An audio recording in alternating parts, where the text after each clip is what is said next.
Well, that's just highly inaccurate. These are all lies.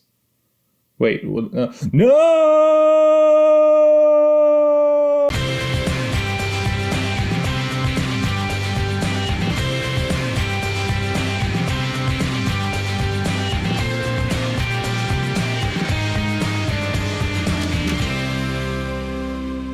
Welcome back to Rewind with bschwitty, because I am inevitable.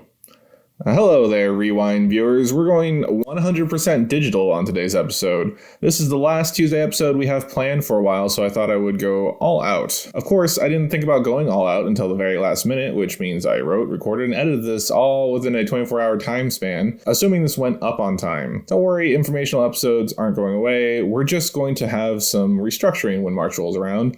More about that later in the week, but here's me tipping my hat to solo YouTubers that turn out daily episodes. From our intro today, you might have gathered this is going to skew more in the old wine rants category, and you would be right.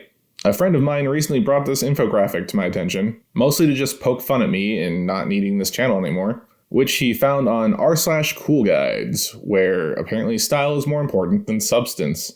This guide was made by someone over at what seems to be the now defunct ilovewine.com, who haven't posted anything since late August of 2020. This website was originally founded by Kristen, a wine enthusiast, and Erica, a certified sommelier, which is to say she's a level 2 sommelier out of 4, the lowest one can be, and still claim to just be a somm. The site looks nice, but the blog posts and accompanying infographics are filled with strange choices. For example, in a post about cooking with wine, they suggest using a sparkling white wine to deglaze the rice in a risotto. And while you do generally use white wine in risotto, sparkling wine seems like a strange choice that only cooking blogs looking to help you use up that flat bottle of bubbly left over from New Year's Eve suggest doing. Where their blog posts are weirdly specific, their infographics make terrible generalizations. Here's the one from the start of the episode, a wine sweetness chart. If you notice how the intensity of the color increases as it goes down, and noting the key points of dry, medium sweet, and sweet, implying that each varietal creates a sweeter wine as it goes on, this is just plain wrong. It would make more sense to make a sweetness chart focusing on national wine brands and their typical sweetness levels. Also, they make a distinction between port, tawny port, and white port. And somehow tawny port is sweeter than port. Alright, here's our informational section for the day. There are two main styles of port wine, ruby and tawny.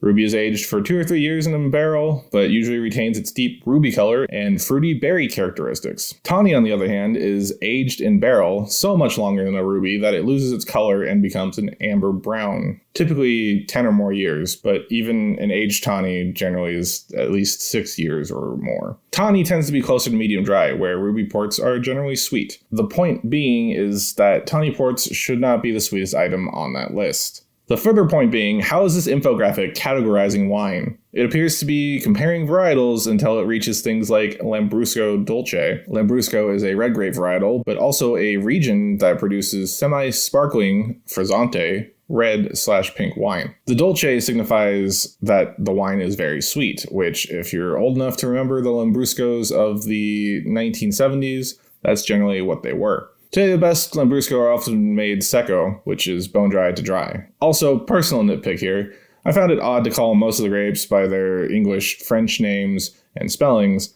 but then throw in Grenache instead of Grenache. On the white side, the strange generalizations made a bit more sense, although again, it would mostly list varietals in English, French, then switch to ice wine, Moscato, or Muscadet, which Muscadet is from the Loire Valley in France and is made from Melon de Bourgogne.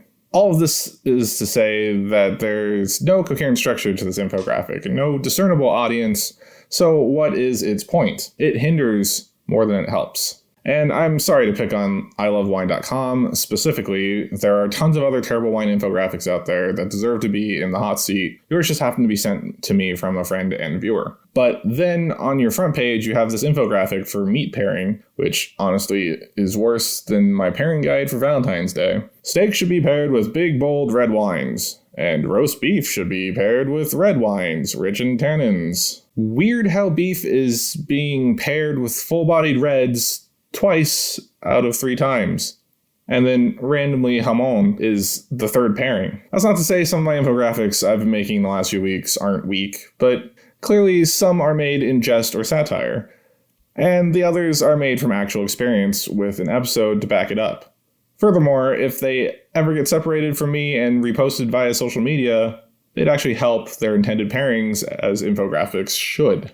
You know me, I'm not about gatekeeping when it comes to wine. Rewind is here to make wine accessible to everyone and break down whatever perceived barriers there are stopping you from enjoying whatever wine you want to enjoy. Another thing I always say is that wine is subjective. Everyone has their own palate, and we might not taste the same thing in the same wine. That being said, it disheartens me to see people pump out sleek-looking infographics with misinformation on them, whether it be inaccurate or just presented in a deceptive format. That's the same problem I have with the companies that advertise fit wines, that just use jargon to make it seem like their wines are healthier than others, when in fact there's no practical difference than the next wine. Deceptive marketing practices are uncool, and I always try to do my best to be straight with you watching this. My hope is that while you embrace wine with open arms, don't forget to have a critical eye out for those trying to prey on you while you're on your wine journey. So do you feel like you're armed with enough wine knowledge to take a critical eye to wine infographics? Let me know in the comments below. Don't forget to share, like, subscribe, smash that little bell icon to get notified when new episodes come out. As always, you could find my YouTube channel by going to rewindshow.com, and you could also find us on Instagram at rewindshow and across all the socials as at bschwitty. As always, this has been Rewind. My name is bschwitty, and I'll catch you tomorrow.